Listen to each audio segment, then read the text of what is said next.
Terima kasih Bapa. Kami bangun pagi hari ini dengan penuh semangat bahwa kami akan menginjakan kaki kami di rumah Tuhan. Dan kaki kami sekarang sudah berdiri di rumah-Mu. Bahkan lebih lagi kami sudah melompat menari, berteriak menaikkan pujian, gemuruh alat musik kami. Biar semua ini menjadi rangkaian dupa yang harum di hadapan-Mu. Engkau bergembira, bersukacita oleh karena anak-anak-Mu yang ada di bumi ini memuji-muji-Mu, memuja-muja-Mu. Terima kasih Bapa. Kalau ini menjadi dupa yang harum, kami percaya Engkau menerima dengan penuh sukacita. Dan waktu Engkau menerima, kami tahu kami nanti akan pulang dengan berkat yang baru. Kami menjadi manusia yang baru dengan hati kami yang baru. Jangan biarkan satupun dari kami yang ada di tempat ini menutup telinga dan hati kami Bapa. Tapi biarlah setiap kami memberanikan diri untuk membuka telinga dan hati, membiarkan firman Tuhan sebebas-bebasnya berkarya dalam hidup kami. Sehingga kami tahu ketika firman Tuhan mengendalikan hidup kami, maka tidak ada yang kembali dengan sia-sia. Pakai hamba-Mu menyeberangkan isi hati-Mu dengan bahasa yang sangat sederhana, sehingga siapapun kami yang mendengarnya mengerti dan bergembira, bersukacita akan nama-Mu. Dalam nama Tuhan Yesus kami siap menikmati firman Tuhan yang siap diberkati bersama dengan saya. Katakan amin. Belum duduk. Terima kasih. Ini setahun sekali dipakainya Pak. Nyari di lemari ada ya, ada kuning, ada biru banyak. Silakan duduk. Ni hao. Gitu tak sehau penyu lah. Si bisa lah ngafalinnya sampai subuh gitu saudara ya. Nah hari ini saya minta maaf banget, setiap kali khotbah di sini saya nggak bisa ikut sampai doa berkat. Tapi tadi udah ngomong-ngomong sama Pak Gembala ya, kalau memang Tuhan mengizinkan sekali-sekali saya sampai siang, tapi catatannya terus sampai sore diajak main bulu tangkis, baru saya mau ya. Saya dengar kalau minggu main bulu tangkis. Saya dulu tahu nggak sama Lim Swee King? Saudara tahu Lim Swee King kan? Saudara kenal nggak? Nggak kan? Saya juga nggak kenal saudara ya. Sorry nih Lim Swee King kalau nonton ya. Jadi tema saya hari ini adalah manusia baru, hati baru ya. Tolong klik bantu satu kali karena udah lama kita. Tolong bantu satu kali adekku klik biar jalan, biar semuanya jalan. Mana ini? Wah dia nggak jalan juga ya. Oke nggak apa-apa. Tapi tema kita adalah manusia baru, hati baru. Nah ini dia ya, saudara. Apa itu hati? Ada yang sekolah kedokteran? Hati yang saya tahu itu gumpalan daging agak merah yang ada di bawah, yang ada di antara ini ya rusuk. Dia gunanya untuk menyaring makanan. Saya kan hobi makan babi nih saudara. Kalau saringan saya masih bagus, minyak-minyaknya keluar, ya kan? Tapi hati yang saya maksud adalah bicara tentang perasaan manusia.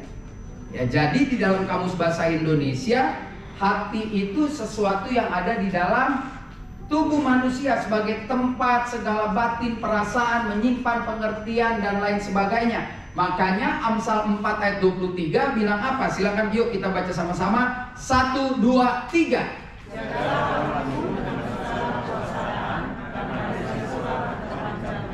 Dulu tuh kalau nggak salah Agim kali ya yang nyanyi.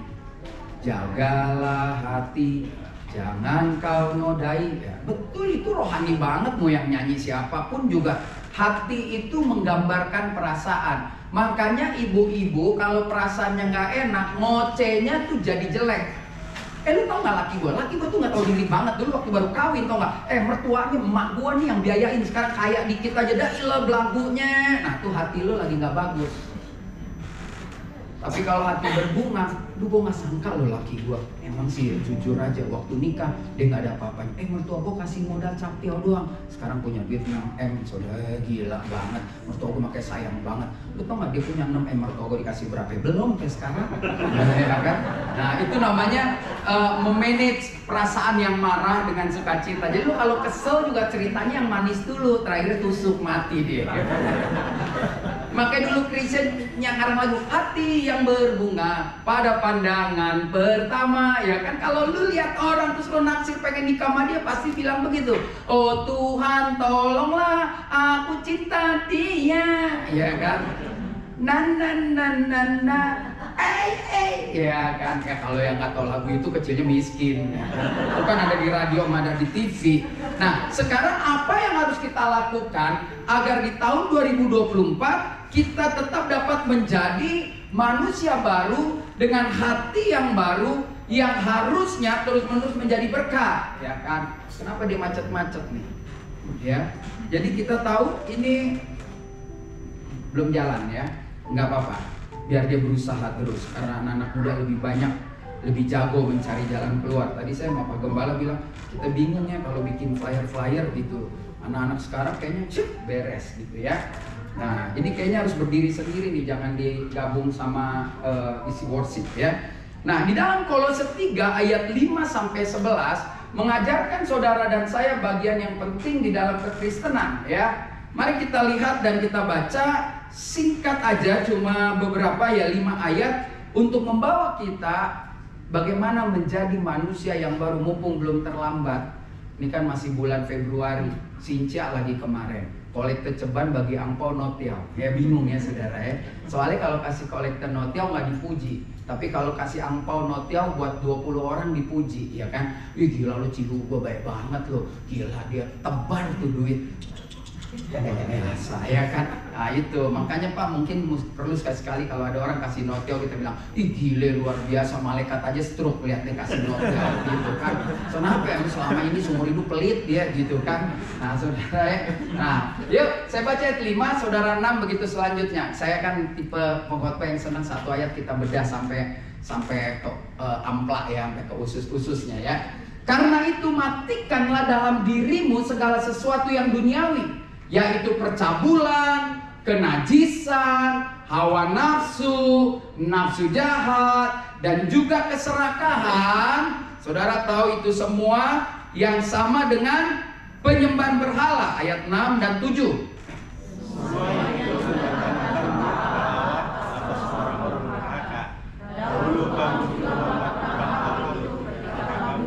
Saudara, surat ini ditulis Paulus untuk jemaat di Kolose yang sudah bertobat, sudah. Tapi agak moyung, tahu ya, bertobat tapi mulai sakit kembali. Makanya Paulus bilang gini, dulu bahasa Jakarta ya, dulu lo melakukan ini. Kenapa setelah tobat kok lo masih ngelakuin ini? Apa yang lo lakuin itu?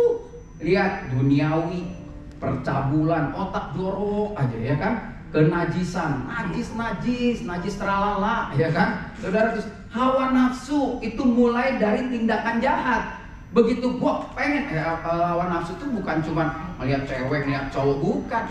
Melihat perhiasan maksa beli itu namanya hawa nafsu juga ya kan. Gua tahun lalu Sinca baju gua udah ini, lu menjadi suami nggak malu bini lu pakai baju ini lagi, beli dong sampai berantem. Nah itu namanya hawa nafsu ya saudara ya.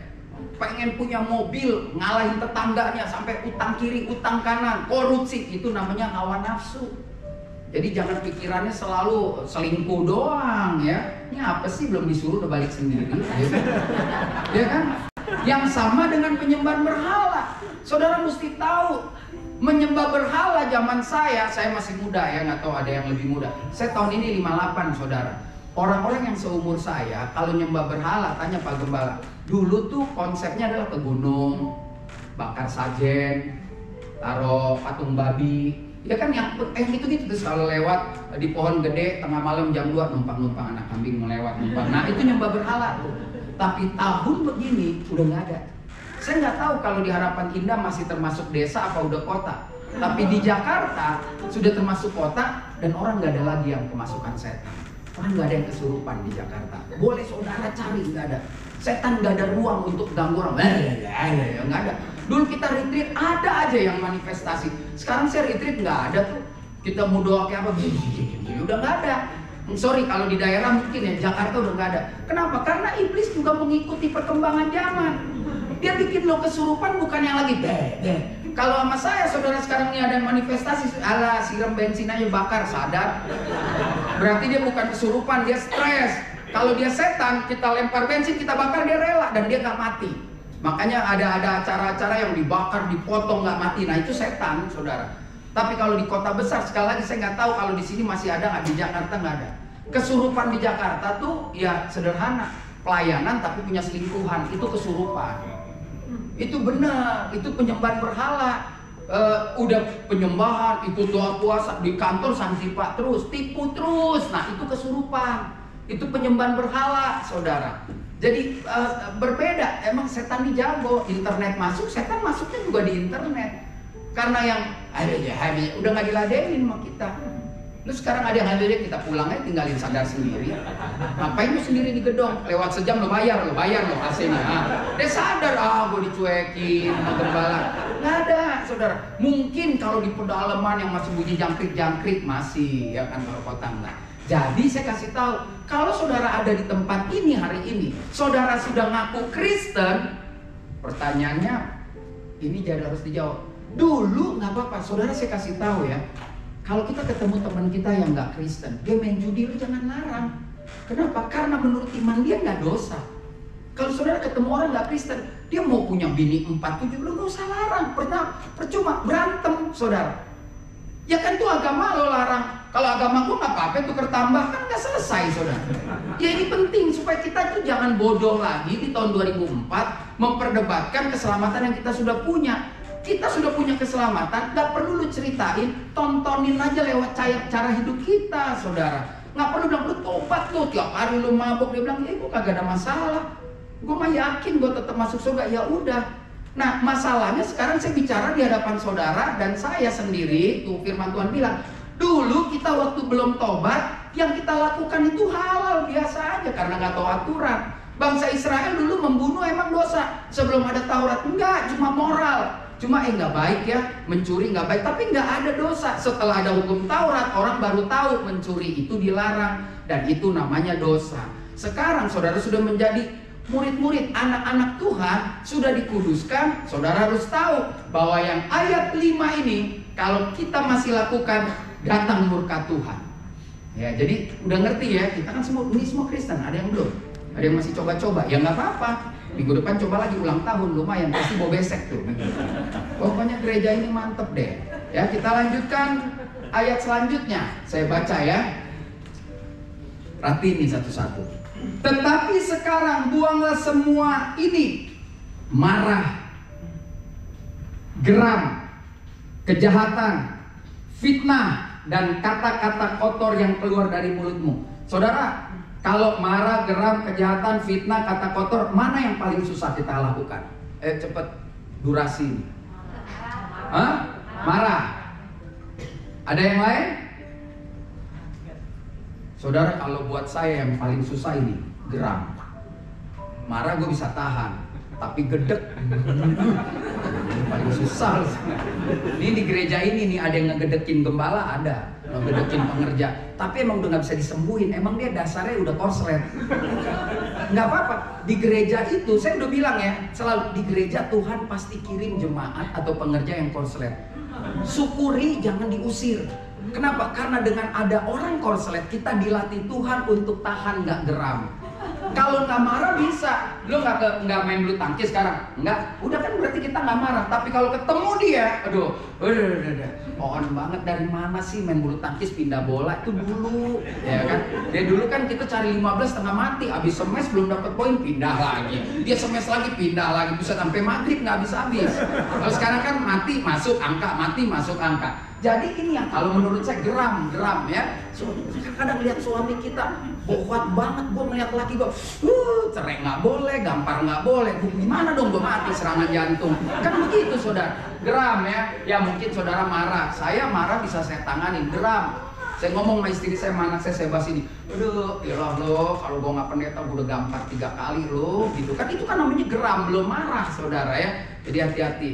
Petugas kolektor jangan geram kalau lihat 2000-an di tahun 2024. Biasa aja lagi ya. Ada resiko kalau punya jemaat pelit, ya kan? Nah, ayat 9. Jangan lagi kamu saling, jangan ada dusta di antara kita. Ya kan? Karena kamu telah menanggalkan manusia lama serta kelakuannya. Jadi kalau sudah tobat, nggak ada kata bohong. Jangan deh, karena bohong akan ditutupi dengan bohong yang baru. Dan akhirnya hidupnya bohong. Kau tukang bohong. Ku tak suka punya pacar, tapi hatinya selalu bohong. Ya. Tahu nggak? Iman timbul dari pendengaran. Saya nggak tahu lagu itu, tapi karena dulu Susternya anak saya nontonnya TV jam 9 lagunya begitu terus nih karena sering dengar. Ya kan? Boro-boro nggak hafal, tahu refnya doang. Ya. Nah, dan telah mengenakan manusia baru yang terus-menerus diperbarui untuk memperoleh pengetahuan yang benar menurut gambar haliknya. Ayat 11 ini penting. Ya. Yuk kita baca. 1, 2, 3. Dalam hal ini tiada lagi orang Yunani atau orang Yahudi, orang bersunat atau tak bersunat, orang barbar atau orang Skit, budak atau orang merdeka, tapi Kristus adalah semua dalam segala sesuatu. Saya hanya mau kasih tahu sama saudara, ada hal yang penting dalam hidup ini. Kalau saudara ke gereja, ya, sorry nih Pak Gembala, maaf ya, kita kan kalau Batak lahir di Jakarta ngomong kayak begitu, babe Batak Betawi. Kalau di gereja, mungkin cuma tempat duduk ini aja yang saudara nggak boleh dudukin, karena saudara ngerti lah ini emang tempat gembala dan ini tempat pendeta. Tapi kalau saudara dudukin juga gembala dan saya juga harus legowo pindah. Itu tandanya di gereja semua orang standarnya sama. Saudara mesti tahu kalau saudara masuk ke sini nggak ada orang kaya, nggak ada orang miskin, semua orang butuh Tuhan. Makanya Paulus bilang nggak ada lagi orang bersunat, orang budak, orang apa, semua di rumah Tuhan sama. Kalau bapak ini punya perusahaan 20, ibu karyawannya, lu duduk di sebelahnya, lu dorong-dorong dia nggak masalah. Kau sahabatku, tapi besok di kantor lo dorong dia, lu dipecat. Karena di luar kantor kita kembali lagi fungsi kita ya dong, sebagai karyawan kita harus tahu etika kita harus tahu moral kita. Tapi kalau di rumah Tuhan sekali nggak ada bos. Makanya saudara kalau datang gak usah minder. Saudara yang menentukan diri saudara kecil. Begitu di pengerjaan, shalom, duduk Pak di depan. Gak bisa di belakang aja. Nah, kita kan orang susah. Makanya lu susah terus hidup lu. Untuk bahagia 2 jam aja lu gak berani di sini. Gimana lu mau punya mental Tuhan kasih lu jadi orang banyak duit, orang kaya. Duduk di depan aja lu gak berani. Nanti lu gak keren kalau Tuhan kasih jadi norak. Makanya ketika kita bicara ketemu Tuhan, semua orang harus sama. Di bagian lain Paulus bilang jangan orang kalau pakai emas giwang disuruh duduk di depan, lalu orang susah duduk di lantai. Belanda itu yang bawa Kristen ke kita, ya pokoknya penjajah lah, Jerman, Portugis ya. Mereka kita terima kasih dia membawa kabar Kristen. Tapi ternyata pada prakteknya kalau saya pernah nonton film, ya tetap aja yang penjajahnya di sini, yang budak-budak kebaya duduk di bawah, yang begituannya dia lupa. Hari ini saudara mesti yakin kalau ada di GB Haifa, saudara semua haknya sama di hadapan Tuhan. Karena kita sama-sama sedang bertemu dengan satu Tuhan yang saudara sama nyanyinya, saudara sama mujinya, saudara sama berpengharapannya. Oleh karena itu, dari apa yang ditulis Paulus kita belajar setidak-tidaknya ada 3 tindakan sikap agar saudara dan saya bisa berproses menjadi manusia yang baru. Menjadi manusia yang baru bukan ngomong saudara. Bukan nangis, abis ini kita sembah Tuhan, Tuhan saya janji, nangis. Yang kayak gitu buat saya udah habis lah masanya. Kenapa waktu lu nangis juga malaikat tarik lagi jubah Yesus. Nangis mulu tiap minggu berubah kagak. Ya kan, kok saya bingung ada orang hobi banget nyesel sama orang hobi banget maju ke depan didoain sama pendeta. Didoain ke depan boleh nggak Pak Pendeta? Boleh, tapi kalau tiap minggu kita yang bingung. Ya kan betul loh, saudara baru datang ke sini terus ya gue mau menyerahkan diri. Ya didoain lah sama gembala sama pengerja. Minggu depan datang lagi nyerahin diri. Minggu depan datang lagi utang. Minggu depan datang lagi gampar istri. Lu kapan berubahnya gitu saudara? Jadi buat saya cukup 1 kali, 2 kali oke lah. Selebihnya ayo kita bertindak. Karena tanpa bertindak saudara dan saya nggak bisa berubah, nggak bisa punya hati yang baru. Nah yang pertama apa yang harus kita lakukan? Mari kita lihat. Berani mematikan dosa. Banyak orang nggak berani bunuh tuh dosa. Dosa itu harus dibunuh, nggak bisa cuma dibius. Dosa tuh nggak bisa cuma pingsan, nggak bisa cuma koma, mati. Paulus bilang begini, Paulus ini orang sekolah, makanya sistematis. Karena itu matikanlah. Jadi harus dimatiin saudara. Yang tukang main judi mati, gue nggak mau main judi lagi. Tukang minum mati, gue nggak mau minum lagi. Tukang geram mati, gue nggak mau geram lagi. Ya kan? Saya tahu walaupun kadang-kadang itu suka datang terlintas, tapi kalau ada komitmen untuk mematikan, maka saudara pasti bisa. Nah, apa itu mematikan dosa? Mematikan dosa berarti siap mati dan bangkit bersama Kristus. Banyak orang gak berani melakukan itu. Untuk mati bersama Kristus, saya gak bilang terus kita ke San Diego Hill dikubur. Maksudnya mati itu hidup lama kita harus mampus, push. Lalu kita bangkit lagi. Makanya saya yakin banget ya konsep namanya baptis itu sebetulnya saya keyakinan saya. Ya orang tuh supaya bersih kan gue kotor nih berdebu. blok blok blok blok blok blok, keluar tuh maksudnya bersih. Begitu loh saudara, bersih bersama dalam nama Bapa, Anak dan Roh Kudus. Tapi kalau lo nggak beres-beres lagi, sampai lo 2 kali minta dibaptis sama Pak Gembala, panggil saya Pak. Kita pakai kaki Pak, darah Yesus. Kalau perlu di Jordan sana di Israel, habis itu kita tendang Pak, cung dia sampai ke Jordan, ditangkap deh polisi. Ada orang tuh kepala batu banget, saya bingung ya.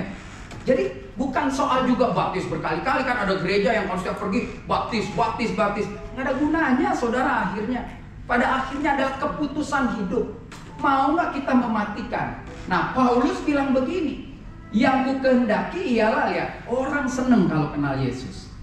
Orang seneng kalau bicara dia bangkit, saudara diselamatkan. Orang seneng kalau persekutuan tadi nyanyi tuh, Yesus cita Allah, cici, ya kan? Daripada gua salah teks, tar ada orang yang komen, ya kan? Semua cinta saya, tapi ininya nggak mau nih saudara. Menderita itu bukan kita kebaktian digampar orang, Jakarta atau kota Harapan Indah nggak ada. Bukan kita khotbah ada orang masuk ditembak, dor, mungkin itu di pedalaman. Menderita tuh kayak gini Pak, maaf nih ya kalau gue lihat kan separuh kulit kuning nih, ya kan, lunar, ya kan, kongsi, ya kan. Orang nih kalau udah kulitnya kuning ketemu gue nih orang Batak, udah dosanya sama. Kalau nggak judi, perempuan, mabok, ya enggak? Udah itu doang hidupnya. Mau di gereja, dia mau apa, kalau udah duduk di karaoke udah kayak orang gila. Orangnya 4, pesennya 3 kerat, gimana ngabisinnya? Ya kan, sok tahu, sementara uang belanja bini kurang. Itu tuh kadang-kadang gitu ya. Nah, saudara lihat, menderita itu begini. Dulu, saya nggak mau debat ya. Dulu saudara ngerokok, bangun pagi gua kalau nggak ngerokok rasa mau mati. Saya nggak mau debat dosa atau enggak, karena orang yang nggak mau berhenti rokok ada aja jawabannya, ya kan?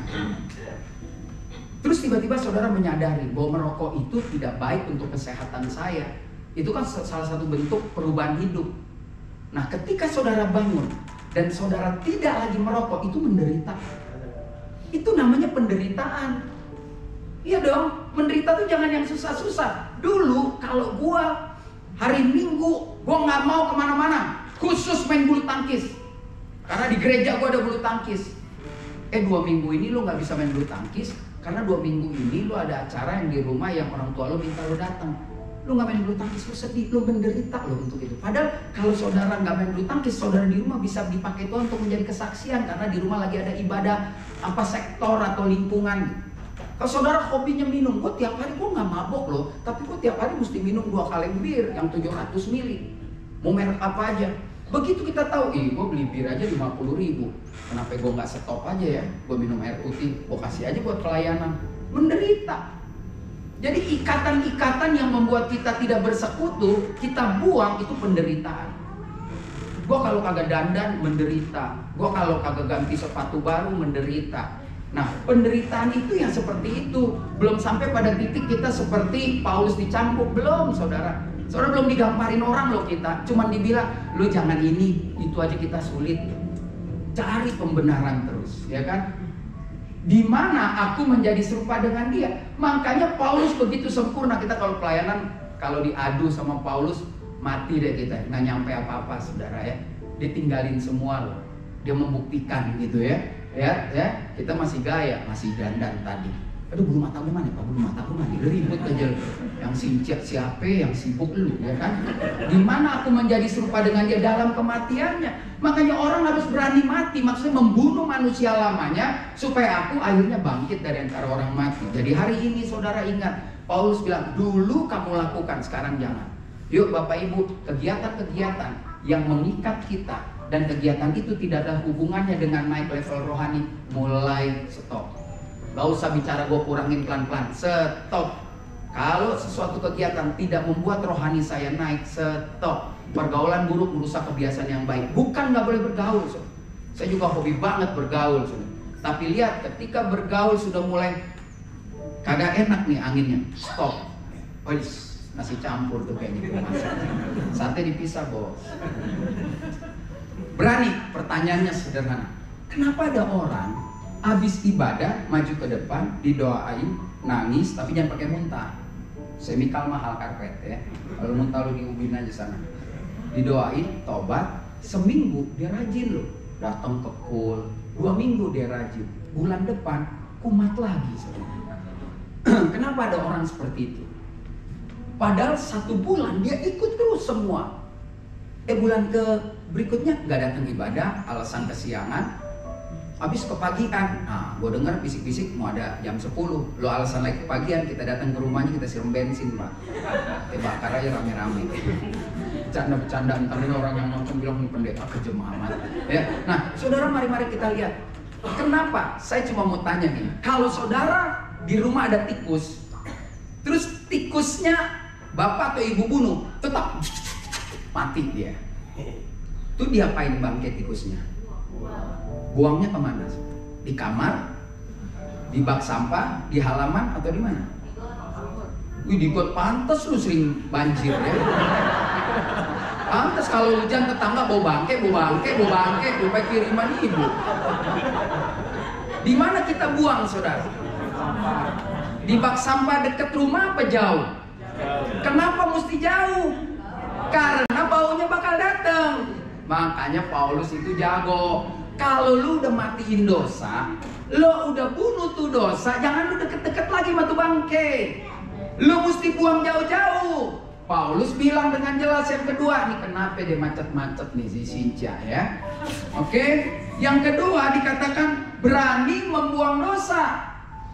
Di ayat 89, bantuin gue dong. Udah pencet-pencet nggak ganti-ganti.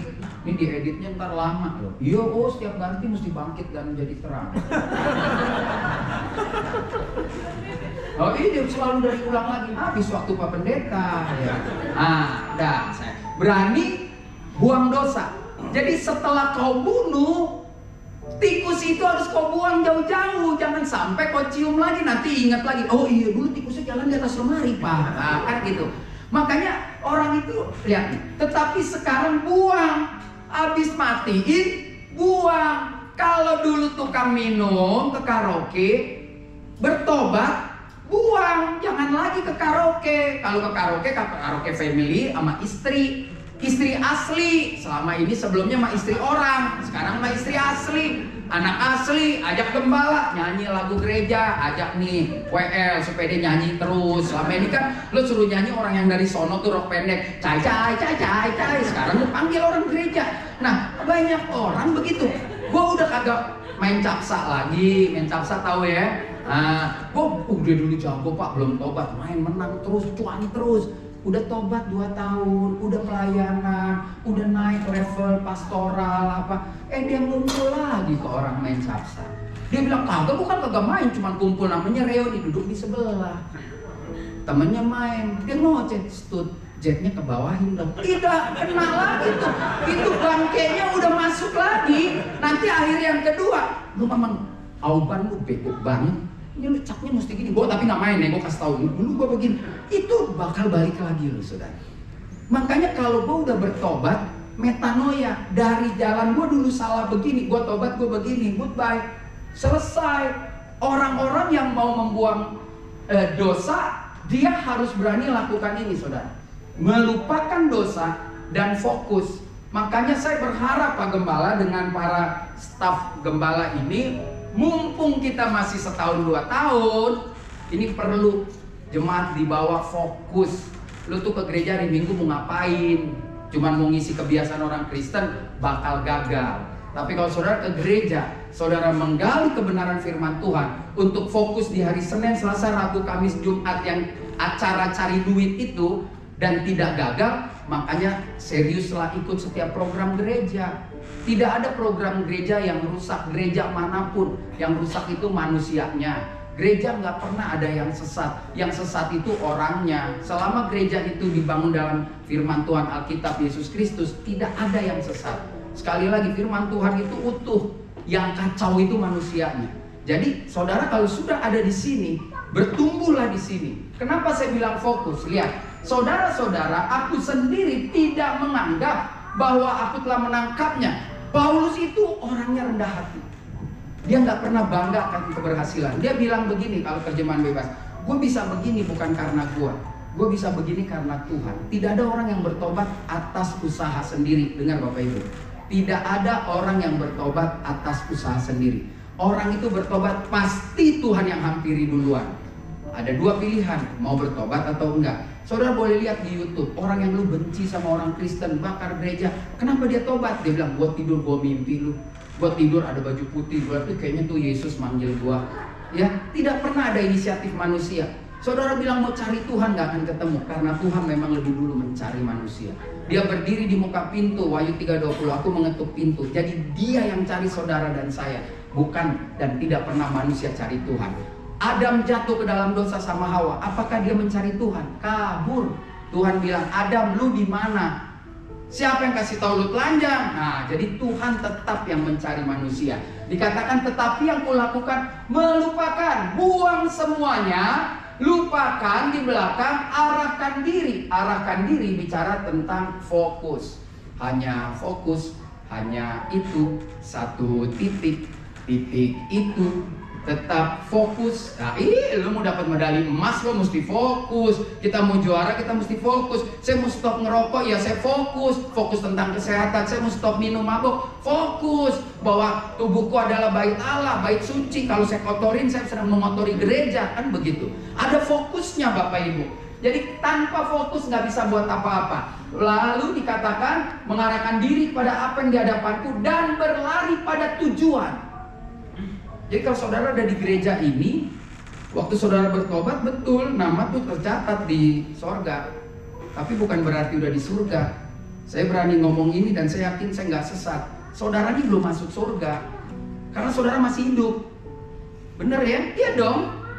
Orang masuk surga tuh mesti mati, kecuali saudara emang super duper kayak yang diangkat di Alkitab, ya kan? Kalau lihat modelnya sih masih suka Cia Hopeng nih, Cia Hopeng makan teman baik gitu kan. Mati, masuk surga atau enggak, tergantung bisa nggak kita mengerjakan keselamatan kita. Kenapa? Ada orang yang melayani Tuhan, jadi pendeta loh. Saya lihat di YouTube kan jadi pendeta, dia bisa loh tinggalin Yesus, dan dia selalu bercerita tentang Kristen itu nggak benar. Jadi jangan pernah saudara bilang, gue mati masuk surga. Belum tentu. Waktu bertobat namamu tercatat di surga, pasti Pak. Tapi waktu saudara didoain gembala, hari ini dia terima Yesus, lu langsung mati masuk surga, yakin? Lihat nggak yang di sebelah Yesus? Yesus, lu kalau mati ingat gua dong. Yesus bilang, hei, lu sama gua di Firdaus mati bareng. Nah, kan kita belum mau mati, flu aja kapotik.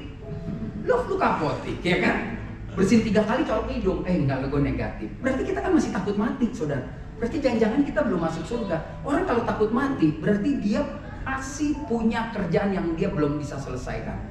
Makanya ada orang yang gini ya, udah tua atau anak muda, udah Tuhan, saya udah siap. Kan ada yang sakit ya, dibilang gitu. Itu orang mantep banget, saudara. Berarti dia merasa bahwa dia sama Tuhan udah beres. Mungkin malam sebelumnya dia tidur, dia ketemu Tuhan, dia ngobrol. Saya nggak tahu, saya belum pernah mati, saudara. Karena itu misteri ilahi.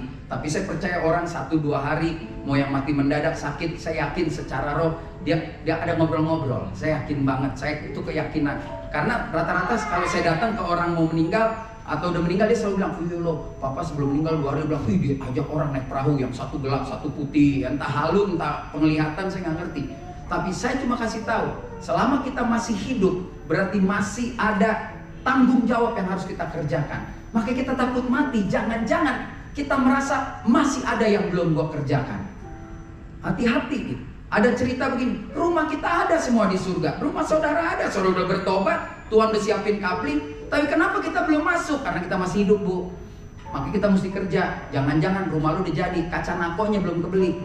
Ya kan dibilang, makanya lu bekerja, nabunglah buat tabunganmu di surga, ya kan? Ini ilustrasi sederhana. Gua kan lagi nabung nih sekarang. Duit yang lu kasih nggak ada gunanya, sehari juga habis. Tapi duit yang gua tabung di surga, itu yang akan pasang kaca nako. Mungkin sekarang AC 2 PK. Lu nggak perlu, surga udah dingin katanya. Lu nggak perlu buka gagang pintu, semua dari emas. Jadi gua mesti bikin apa? Perabotan ada semua, nggak perlu ada kompor. Lu tinggal ambil, petik, makan. Nah, saya nggak tahu. Tetapi selama kita masih hidup, fokuslah kerjakan. Supaya panggilan sorgawi itu waktu datang, kita ada di sana. Makanya ada lagi, saat kau datang, kau dapati aku tetap setia. Ya kan, selidiki aku, lihat hatiku, apakah aku sungguh mengasihimu. Kau kan tahu yang terjadi dalam hidupku. Aku udah lihat kebaikanmu semua Tuhan. Nggak pernah habis, bayangin nggak? Kita akui, nggak pernah habis. Makanya aku berjuang sampai akhirnya kau dapati tetap setia. Jadi orang Kristen itu harus berjuang. Paulus bilang, meskipun palaku sampai berdarah, tapi aku nggak mundur karena aku tahu ada mahkota yang tersedia. Ternyata sampai berdarah-darah, saudara, untuk sampai dapat mahkota. Paulus bilang lagi, aku bukan sembarang meninju, aku juga nggak sembarangan berlari. Aku melatih hidupku. Bapak Ibu, mari kita melatih diri kita. Saya nggak bilang kita, lu mati pasti neraka, nggak juga. Cuma yang saya bilang, banyak orang Kristen menganggap enteng.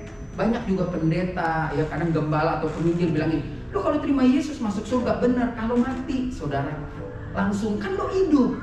Makanya kita lihat ada orang yang puluhan tahun melayani Tuhan. Dia lupa, dia melayani bukan lagi karena ucapan syukur tapi kebiasaan. Saya harus akui ini, banyak pendeta dan saya juga pernah terjebak pada hal-hal seperti itu. Waktu saya baru jadi pendeta kurang laku apa? Sekarangnya udah tua 58. Ya, pendatang baru kan ada, ya kan lebih jos mungkin. Tapi waktu itu Senin, Selasa, Rabu bisa 2 kali, 3 kali sampai akhirnya lupa menyembah Tuhan. Itu harus hati-hati, saudara. Kenapa? Kalau soal ngoceh, ini orang Batak bangun, beranak aja nyanyi, ya kan? Bener, saudara. Begitu keluar dari rahim mah, lisoy. Gue bangun tidur bisa khotbah kok. Kenapa emang karunianya ngomong? Soal teologi, gue sekolah. Saya lakukan itu. Ada kali 2 tahun gue nggak ada. Hubungan saya sama Tuhan nggak beres. Saya khotbah orang senang, gile, penangis. Terus saya ketemu bagian-bagian, oh lu cuma melakukan kebiasaan-kebiasaan, tapi lu sendiri nggak bertumbuh. Dan Tuhan bilang, punya kau pembuat kejahatan.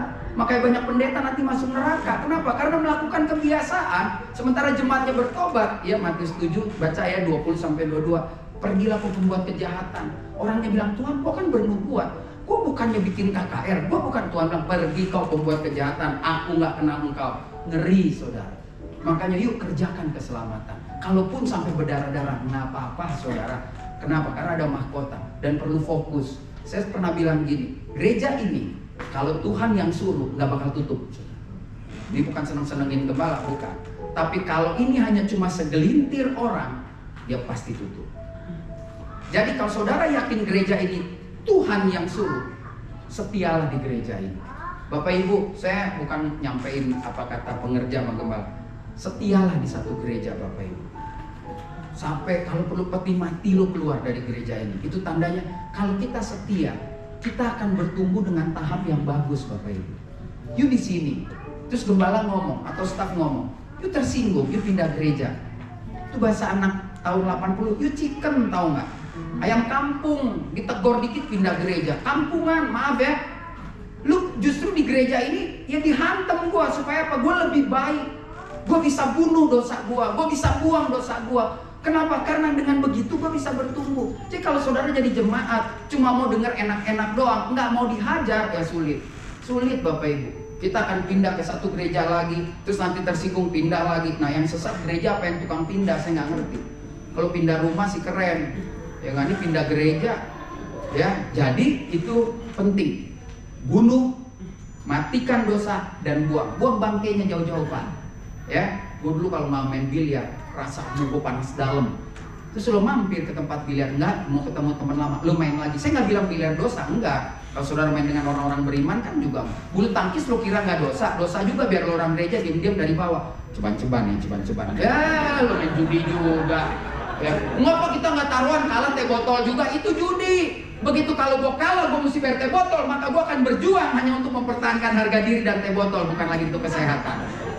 Jadi itu penting ya, saudara. Nah, orang kalau udah berani membuang dosa, membunuh dosa, maka otomatis dialah jadi ciptaan baru.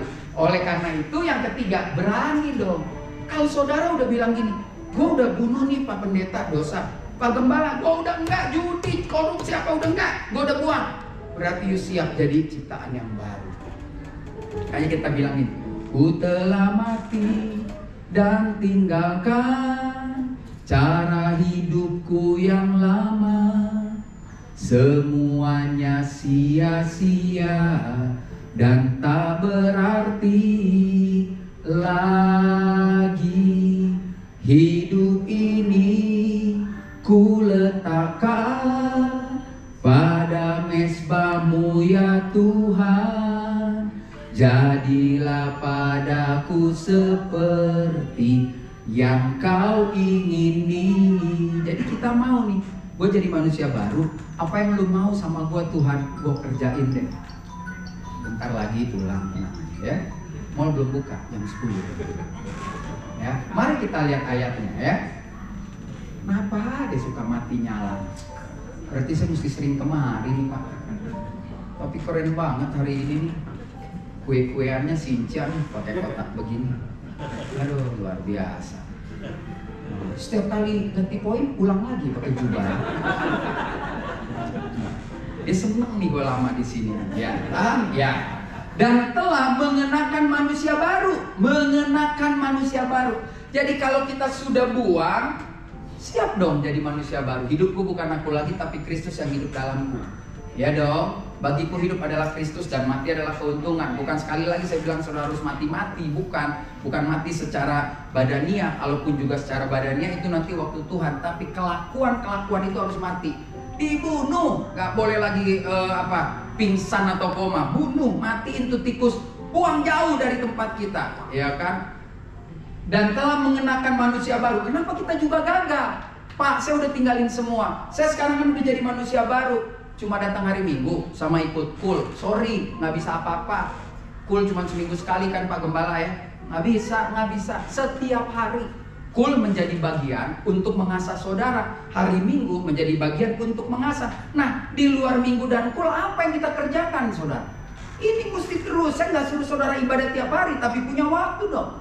Saya pikir Tuhan itu baik loh. Dia cuma bilang sama Petrus gini, Pet, lu nggak sanggup 1 jam bersama sama gua?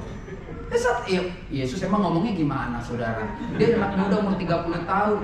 Petrus, apakah kamu tidak sanggup untuk berjaga-jaga 1 jam bersama dengan daku? Emang lu pinjam handphone sama dia gimana ngomongnya? Hai temanku, apakah aku boleh meminjam handphone? Enggak lah, ini cuma bahasa Alkitab supaya semua suku bisa baca. Yesus ngomong, tak sanggup. Dia cuma ngomong begini, ngantuk. Yesus datang ya, dia anak 30 tahun. Oi, bangun lu. Gile lo, gue doa sampai berdarah-darah netes. Lu gak cukup, gak sanggup lo sejam doa buat gue. Saudara, Tuhan gak minta saudara 24 jam. Udah pakai contoh Alkitab aja. Tak sanggupkah kau berjaga-jaga denganku 1 jam saja? Ayo. Kalau saya lebih sadis lagi, perpuluhan waktumu juga harus ada. Jangan duit doang. 2 jam 40 menit, mau? Iya kan? Sementara di mall bisa berapa? 5 jam bengong, belanja kagak, dibohongin suami lo, tahu nggak? Cuma lihat. Terakhirnya juga lo beli kopi, beli 1 dapat 1. Bang, ngapain lo nemenin laki lo? Laki lo tuh buaya, jalan ke mall mau lihat cewek-cewek, cuma gak ngajak bini. Jalan juga lo gak digandeng kan? Udah di belakang gini lama. Kalau suami lo niat ngajak ke mall, dia mesti gandeng, dia mesti pegang tangannya. Kalau enggak lah, basi. Ya, iya dong, manusia baru. Bukankah waktu saudara berjanji di depan hamba Tuhan akan setia, cinta? Kirain bini sekarang udah selebar kulkas 2 pintu, kalau gandeng, baru saya stop, ya. Awas lo ketemu gue di mall. Ibu mana Pak? Di belakang. Ya, siang. Apa ibu ya? Mulai hari ini sadar kalau laki lo lebih cepet jalan, dia udah malu jalan di samping lo. Mati lo, gue kasih tahu tuh. Jadi kalau saudara lihat saya sama istri saya gandengan terus, lu jangan ngomongin gue lebih hebat dari lu. Gue tetap gandeng bini gue biar dia punya anak gue. Lu enggak jalan terus makan apa lo? Nggak pernah sama lo. Gue petia goreng deh. Ya udah gue makan bubur. Nggak pernah bareng. Ya kalau nggak duduk sini, ya kan saya cuma enak rame makan bubur. Ada aja ceritanya. Ya kan, makanya bini kalau dipisah-pisah gitu, udah bonnya lo bawa, ini lo bayar lo. Gitu ya. Bukan belain istri, ya kan. Biar dia tahu tuh sanci Pak, hidup bohong dulu ya. Lihat saudara, kita gagal kenapa? Karena kita cuma pikir kalau hari Minggu udah cukup, kul udah cukup. Enggak. Minggu, kita anggap Minggu sama kul itu ini apa? Puncaknya kalau tinju ronde-ronde pamungkas, tapi tengah-tengahnya nih yang gagal kita karena ini. Manusia baru harusnya terus-menerus jadi nggak cukup cuma datang nangis ke sini, nggak bisa. Nangis itu pintu gerbang. Setelah itu diperbaharui untuk apa? Pengetahuan yang benar, bos. Orang itu mesti tahu yang benar tentang Yesus. Orang mesti tahu kenapa gue percaya Yesus masuk surga. Kenapa gua diciptain ini seperti ini? Banyak Kristen nggak tahu kalau ditanya, gua udah tobat loh, Ci, gua udah tobat, gua gereja di Haifa. Emang Yesus siapa? Aduh, resel nanya melulu. Kalau mau tahu Yesus, ikut kul aja. Itu nggak keren, saudara, udah nggak boleh. Kalau tanya siapa Yesus, saudara harus jawab. Kenapa saya nggak bisa jawab? Karena nggak terus-menerus diperbaharui. Pengetahuan akan gambar hal ini pencipta Yesus. Orang perlu belajar, Bapak Ibu. Bapak Ibu kan kalau anggota di sini, Bapak Ibu punya hak untuk ganggu gembala dan staf untuk bertanya tentang iman saudara, tentang pengetahuan.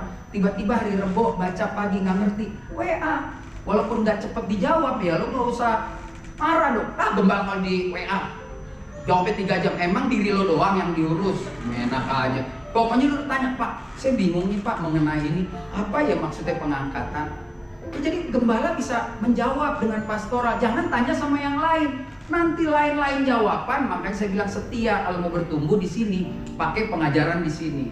Tidak mungkin sesat. Kalau sesat orangnya, sekali lagi, tidak mungkin sesat. Mau gembala manapun tidak mungkin sesat. Kalau sampai dia menyimpang, jangan-jangan dia hanya melakukan penggembalaan ini hanya rutinitas. Tapi yang benar tidak mungkin. Jadi saudara jangan dikit-dikit ngambek pindah. Besok kok khotbah di Harapan di sana, gue liat muka lo ya pindah, kenapa? Habis nggak cocok. Pak Gembala kalau lihat saya tuh kayak gimana gitu, norak ya. Emangnya Yesus ngurusin juga segitu banyak orang kan? Enggak. Kalau dia ke Kapernaum ya dia ketemu orang di Kapernaum. Yang di sana di Yerusalem ya dia nggak tahu lah, gue nggak ketemu gitu. Saudara jangan nuntut-nuntut. Orang kalau nuntut tuh nggak maju. Berani manusia menjadi manusia baru itu bicara tentang apa, saudara? Bersedia menjadi taat dan kudus. Satu cerita sebagai penutup, saudara ya. Petrus, saudara mesti tahu.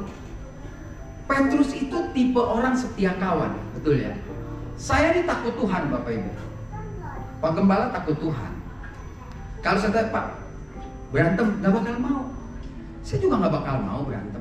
Tapi waktu saya jalan sama Pak Gembala, saya ke pom bensin, lalu saya mau beli kopi, ada orang yang jahat sama dia. Saya bisa datang dan saya bisa bela Pak Gembala. Kalau dia ngotot, mungkin saya lepas kontrol, saya gampar juga tuh orang. Ya habis itu gue minta maaf aja kan. Tapi kalau saya gampar juga itu orang, terus orang itu lari, saya bener dong, gue kan setia kawan sama dia. Dia paling bilang Pak Gembala, ya tapi lu gila juga, lu mah di Jakarta, lu gampar orang, besok gue penggembalaan, nggak enak dong. Ini yang gampar gue nih dulu gitu kan. Tapi secara temen, ya gue kan temen lu. Petrus melakukan hal yang benar. Tangkap nih omongan saya, jangan lu pada nangkap setengah tukang potong-potong kayak di kampanye ya. Nih, gereja jangan ngomong capres, tanpa pecah belah ya. Saudara lihat, waktu Yesus mau ditangkap, sebentar lagi kan Paskah. Terus Petrus datang, dia ambil pisau, dia hajar tuh kuping tentara. Menurut saudara salah atau benar? Sebagai seorang sahabat, jawab aja nggak salah, saudara. Lu temen gua. Gue 3,5 tahun main sama lu. Gue jalan, gue makan, gue tidur, gue apa-apa malu. Ada orang mau nangkep lu, gue temen, gue marah dong. Gila lu mau bercanda lu sama dia, gila lu. Gue 3,5 tahun, mertua gue sakitnya disembuhin. Nggak salah, saudara. Secara manusia, duniawi, hukum pergaulan itu nggak ada yang salah. Makanya Petrus kecewa dong sama Yesus. Terus Yesus bilang begini doang, Pet, mau kayak gila lu. Ya kan kalau terjadi di Tanah Abang gitu kan. Kayak gila lo kayak gila kuping orang lo kagak bener lo main golok lo mati mah golok lo udah semua lah diambil deh kupingnya. Lo juga sih lain kali kalau mau nangkep lihat-lihat udah tahu dia darah tinggi diambil kupingnya, lo bikin dramanya bagus tuh gitu, ditempel kupingnya. Siapa namanya lo? Malthus. Iya nih lain kali makai lihat-lihat kalau mau tangkap orang. Iya nempel udah lebih kencang dari lem Korea kan. Gak bakal jatuh lagi. Betul saudara, ini kita ngomong benar. Bener gak? Petrus terus bilang apa? Gila lo ya, gue belain lo ya, sedih gue. Kan disaksikan juga sama Yakobus, sama Yohanes, sama murid-murid. Pergi lo Petrus. Semua pergi temennya. Kita mau pasang badan dia gak mau. Sok tahu banget. Terus Petrus lagi pergi, melihat Yesus ditangkap, bilang, lu temennya? Kagak, sampai 3 kali loh. Itu salah satunya bukan cuma takut, kecewa juga ada. Tapi mari kita belajar dari Yesus. Nah ini makanya Yesus datang dari surga mengajarkan kasih. Yesus datang dari surga mengajarkan damai. Dan waktu dia ada di bumi sebelum peristiwa ini, dia selalu bilang gini, kalau ada orang jahat, lu mesti baik. Kalau ada orang mencuri atau orang ngajak jalan 1 mil, lu jalan 2 mil, lu punya baju 2, orang minta. Pokoknya prinsipnya lu berbahagialah kalau ada orang jahat. Nah, firman Tuhan tidak bisa ke kiri ke kanan. Yesus harus konsisten dengan apa yang diajarin. Karena Alkitab dia bilang, hendaklah ia di atas ya, tidak di atas tidak. Makanya satu sisi dalam pertemanan, hukum dunia, dia benar. Tapi ternyata hukum dunia tidak bisa membenarkan hukum surga. Hukum surga yang harus membenarkan hukum dunia. Makanya Yesus bilang ini, nggak bisa Petrus, gua 3,5 tahun ajarin jadi orang baik sama orang jahat. Nah ini tarikannya begini. Saya deket nih sama bapak ini. Bapak kita ini sering jemput saya dari kos. Kadang-kadang suka transfer. Misalkan contoh, bukan kode, bukan. Suka kasih duit, sekolahin anak. Dia baik saudara. Lalu dia punya persoalan karena dia salah sama Pak Gembala. Lalu Pak Gembala telepon saya, lu kasih tahu dong dia. Gua tanya, emang dia salah saudara? Tapi karena dia baik, saya bisa nggak seimbang, betul nggak? Bisa, lu juga sih gitu Pak Gembala. Tapi ntar gua ngomongin deh, udahlah lu juga kan. Saya cari juga kesalahan dia kan, untuk saya kecil sedikit membela. Itu namanya saya tetap belum ya di atas ya, tidak di atas tidak. Nah firman Tuhan nggak bisa begitu. Makanya Yesus bilang begini, Petrus nggak bisa begitu. Makanya Petrus kecewa. Dan kekecewaan itu akhirnya selesai setelah dia mengalami pencurahan Roh Kudus. Kenapa? Setelah dia mengalami dengan 11 temannya plus Maltus, dia tidak pernah balas lagi orang jahat sama dia. Dia mati konyol saudara untuk mempertahankan kebenaran. Jadi hanya orang yang mengalami Tuhan yang bisa memegang hukum Tuhan. Makanya saya selalu bilang, saya suka kirim video 2 menit. Saudara kalau minta pengadilan dari manusia tetap berat sebelah. Ada bapak baik sama saya, bapak terus maaf contoh pak, terus bapak ngaco selingkuh apa, terus ibu lapor saya tetap bisa belain bapak karena dia suka beliin baju ke anak saya gitu. Paling saya bilang, lu sih makanya lu tahu gini lu galak gitu lo, ya udahlah bu. Emang sih dia salah, tapi ibu kan juga ingat kalau nyuci baju sampai nggak merhatiin sarapan. Ada aja cara-cara membela. Nah, tapi kalau firman enggak. Ya di atas ya, tidak di atas tidak. Siapa yang bisa menghakimi kita? Firman Tuhan, bukan pendeta, bukan gembala. Jadi kalau saudara salah atau saudara benar, baca Alkitab, minta tuntunan Tuhan. Jawabannya ada. Saya benar atau salah? Firman Tuhan. Jadi Yesus sedang mengajarkan hukum sorga, sementara Petrus mempertahankan hukum pergaulan, hukum dunia. Hukum dunia harus di bawah hukum sorga. Jadi saudara mesti tahu ya, secara manusia dia benar, bela teman. Dia bilang pet, aduh, nggak bener amat ya kan. Maltus sampai nggak copot-copot sudah. Bulu mata lo 2 hari copot ya kan, kalau pakai rempol ya. Nah, jadi Petrus pengalaman itulah yang dijadikan Petrus seperti ini. Hiduplah sebagai anak-anak yang taat dan jangan turuti hawa nafsu yang menguasai kebodohanmu. Halo, bahasa Jakarta, bodoh tuh masih sopan. Bego, goblok, tolol buat orang yang hobi marah. Kenapa? Karena kalau marah, hati kita nih, emosi, maka kesininya nggak nyambung. Ya kan? Lihat, kalau marah saudara tulis WA, salah semua. Kalau marah jangan tulis WA. Lu tau nggak? Lu yang bego. Lu tau nggak? Lu nggak ngerti. Makanya gue kawin malu nyesel. Di screenshot lo, dikirim ke gembala. Dia tuh dia maki-maki gue gitu pak. Nyebar di seluruh Republik Indonesia dari Sabang sampai Merauke. Jangan. Saya selalu bilang nih, kalau marah masuk kamar, lu teriak aja sendiri di kamar. Tuhan, lu mau pecahin TV di kamar, lu pecahin deh. Habis itu lu kan repot beli lagi. Lu mau marah sendiri. Saya kasih tau, boleh nggak marah sendiri aja. Marah aja sama Tuhan, jangan marah sama orang. Capek lu. Misalkan lu marah sama Pak Gembala, orang dengar capek lu. Mungkin lu juga bener. Capek, dia marah kurang ajar sama Gembala. Kalau marah masuk ke kamar, doa. Mau nangis sama Tuhan. Tunggu aja waktu Tuhan menjawab amarahmu. Ini penting. Petrus marah loh. Wah, potong kupingnya gue, dia mesti gue kesel. Nah, itu dia bodoh. Makanya dia sampai menyangkal. Kenapa? Karena emosi, marah terus. Setelah dia melihat Yesus 40 hari bareng, naik 10 hari nunggu di loteng di atas kayak gini, lalu pencurahan Roh Kudus, berbeda Petrus yang kita kenal. Jadi tetapi hendaklah kamu menjadi kudus. Orang yang menjadi manusia baru dia harus kudus. Kenapa? Karena Yesus kudus telah memanggil saudara dan saya. Ada tulis, kuduslah kamu sebab aku kudus. Jadi manusia baru, hati baru akan terjadi dalam hidup kita kalau kita melakukan 3 tindakan ini ya. Mari kita baca saudara. Yang pertama, siap mati dan bangkit bersama Kristus. 2, berani membuang dosa, melupakan dosa dan fokus hidup pada Kristus. Yang ketiga, berani menjadi manusia baru, bersedia menjadi taat dan kudus, ya kan? Foto dong anak muda, foto-foto taruh di story, ya kan? Hari ini saya benar-benar mau jadi manusia baru. Beri tepuk tangan buat Tuhan Yesus. Mari kita katakan, setelah mati dan tinggalkan cara hidupku yang lama, semuanya sia-sia dan tak berarti. Haleluya. Ku telah mati dan tinggalkan cara hidupku yang lama, semuanya sia-sia. Semuanya sia-sia dan tak berarti.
Hari ini Tuhan kembali ingatkan saudara dan saya. Untuk itu kalau kau nggak keberatan, tunduk kepala, tutup mata, kita berdoa sama-sama. Terima kasih kau ingatkan lagi pada kami.